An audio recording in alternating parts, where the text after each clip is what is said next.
Top 5 men in the Bible who risked everything for God.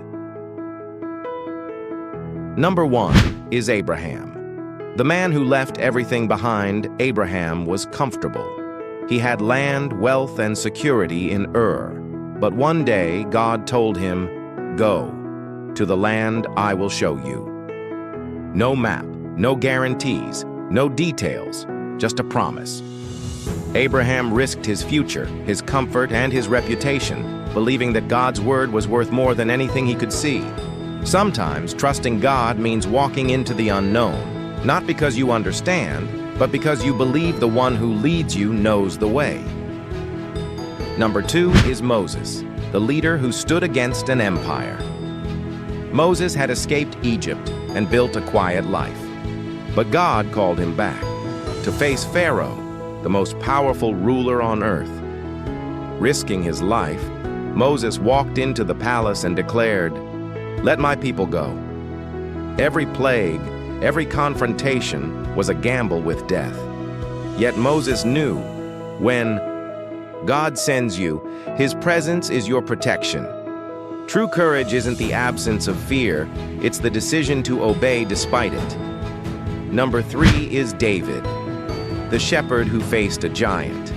David was just a boy, overlooked by his family, underestimated by his nation. But when Goliath mocked God, David stepped forward. No armor, just a sling, 5 stones, and unshakable faith. He risked his life in the open battlefield, not for fame, but to defend the honor of the God he loved.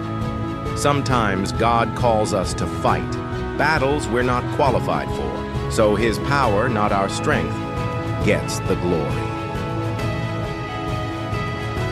Number 4 is Daniel, the exile who chose faith over safety. Far from home, surrounded by a foreign culture, Daniel had every reason to blend in.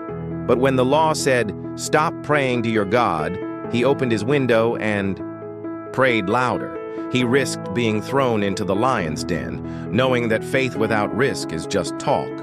God didn't keep him out of the den, but He shut the lions' mouths inside it. Obedience might lead you into danger, but it also positions you for miracles. Number 5 is Peter, the disciple who stepped out of the boat. The storm was raging, the wind was howling, and every fisherman knew, you don't step out onto water in a storm. But when Jesus said, "Come," Peter risked sinking to walk toward Him. And for a moment, he did the impossible. His failure wasn't that he sank, it was that he dared greatly. Sometimes the biggest risk is staying where it feels safe, instead of stepping into where Jesus is calling. The life's lesson. These men had different stories, but one thing in common, they risked everything because they believed God was worth it. The question isn't whether it's safe, the question is whether it's God. Because when it's Him calling, the risk is never greater than the reward.